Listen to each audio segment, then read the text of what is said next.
coolant is very important. But still, I mean, it's not perfect. I mean, this is something that you can take it into a surface grinder and surface grinder. The problem I have is for this size, you need a huge surface grinder, and I don't have one this big to handle a 25-inch plate.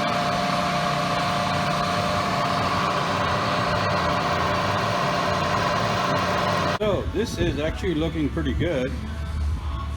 If you can see, that's where the dies go in. And what we're doing here is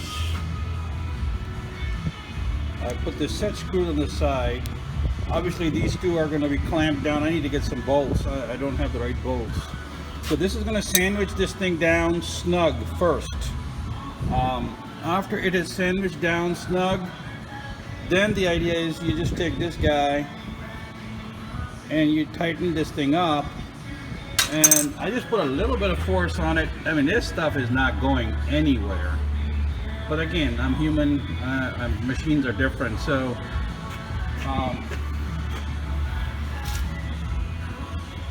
so that's that little spacer that we put in there. I need to put some kind of stopper here because as I turn this guy, the friction on that, where did it go?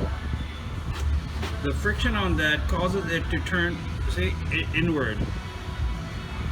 If you see this thing, and if you go out, as you go in, it pulls it in. It kind of, because the thread is turning right, it's going to pull this thing to the right. So I need to put some kind of a clamp stopping mechanism here so this thing does not slide. So I got a little bit of work over there to do.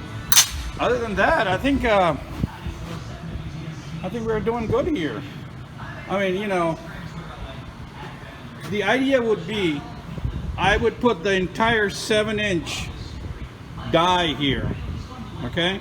Instead of cutting them in 5 and 2, which becomes a problem for me later on, I'm gonna just, you know, put one 7-inch die there, do that operation, pull these guys out, cut them in 2-inch sections, move this guy forward up, and now you got the 5-inch and you do the same operation on the 5-inch. So that's the plan. Anyway, long video.